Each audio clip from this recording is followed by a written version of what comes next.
I use the iPad a ton. It's probably my most used piece of tech outside of my phone. I love the iPad. Maybe you do too. Or maybe you're thinking about purchasing an iPad, or maybe you're thinking about, why don't I use my iPad more? Well, here are 3 iPad accessories I think you should absolutely consider that I think drastically improve the experience working on an iPad. The number 1 most important accessory to me is a good keyboard, and in my opinion, if you're using the iPad Pro, a good trackpad. Now, not all Bluetooth keyboards or keyboards from Apple have a trackpad, but I personally think that's the best experience that you can get in an iPad for a couple of reasons. First of all, it really allows the iPad to be more like an actual computer replacement to you, and depending on the type of work you do on the iPad, that can be very, very useful. Of course, any Bluetooth keyboard will let you type, but when you add the trackpad, it really lets you use it more like a computer, more like you're used to, and with that additional trackpad use, you can actually operate it more like a computer, and it makes doing everyday tasks, in my opinion, a little bit faster. My favorite combination is actually the Apple Magic Keyboard. I've done a video comparing this and the Logitech keyboard. I also like that one as well, but my personal favorite is this one, primarily because of the fact that it's connected via the smart connector on the iPad.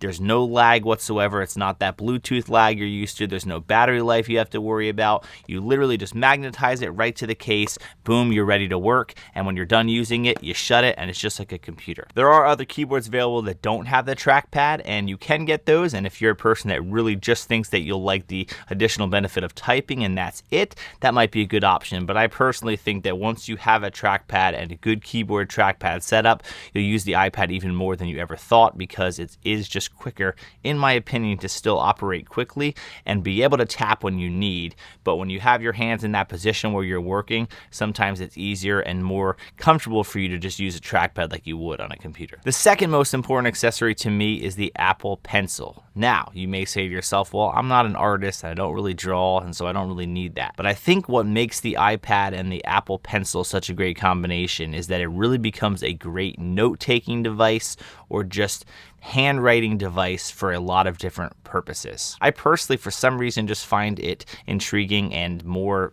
better for my brain to actually just kind of write some things down and circle it and change font colors and highlighters. Maybe I'm weird that way, but I really like writing that way. I'm not an artist. I don't draw pictures. I don't really color. I don't really do any of that kind of stuff, but I really like this tool because when I am taking notes, or maybe if I'm in a meeting with a client, sometimes I just prefer to write things down. And it goes along with my third accessory, which we'll get to, but the experience is very, very comfortable and easy. There's no lag. There's nothing you have to worry about. It magnetizes on top of the keyboard. It's just always ready to use, and it feels just like a pencil when you're writing.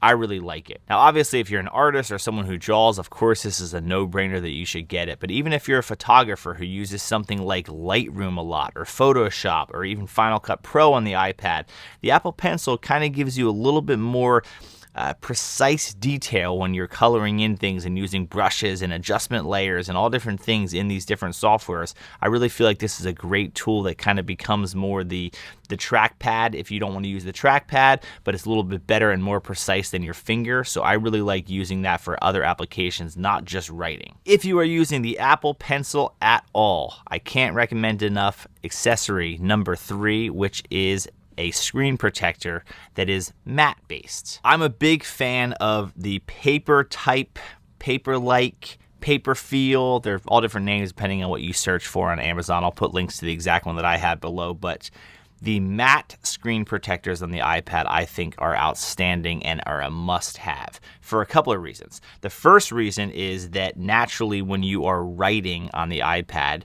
when you remove the glossy feel that the iPad has and you do something that's more like this paper-like feel, it is so much better to write on. But then on top of that, when you add a matte protector, you are removing a lot of fingerprints, which obviously in a touchscreen device like the iPad, you are going to get a lot of fingerprints on it if you're touching it all the time. Or if you're writing all the time, you're going to get a lot of palm prints. This matte protector really, really helps against that and glare, and it makes it just an experience so much better, so you're not having to constantly wipe off the iPad. I'm crazy about fingerprints, so I'm always trying to wipe the iPad off, but this significantly reduces the amount of times that I actually have to do it. And that same screen protector and Apple Pencil also work as well on something like an iPad mini, so you still can use that same Apple Pencil. Now, I recommend that if you are someone that writes a lot, probably better off getting a larger iPad because the experience writing on this is a little bit harder because it's so tiny in comparison to size. But either way, those 3 accessories I think are really, really important when it comes to really making your iPad experience much smoother. I think this is the best way for me to always just carry around my iPad and use it as efficiently as possible, as fast as possible. And a little bonus tip, if you're someone that uses the Apple Pencil and any keyboard, I highly recommend that you check out this little stylus sling. One of the biggest downfalls of the Apple Pencil is that when it is magnetized on here, if you do grab it, it falls off all the time. And I constantly would find myself looking in my backpack to see where it fell. This little stylus sling here basically connects to any case. You put the Apple Pencil right in there, never lose it, and then you just pop it on there to charge and use when you're using it. No more falling off, no more fumbling around with. It's just so nice. So those 3 accessories I think are crucial to making your iPad experience as good as possible. A great keyboard and trackpad combination, an Apple Pencil, and a screen protector. Speaking of keyboards, if you do want to know which one is the best keyboard in my opinion for the iPad, I did a video comparing the Magic Keyboard that you see here and the Logitech keyboard, which are basically the 2 biggest competitors in that price point. You can click the video, it's probably somewhere on the screen right now. Watch that one. I do think there is a case that is better for most people than another. See for yourself. Thanks for watching.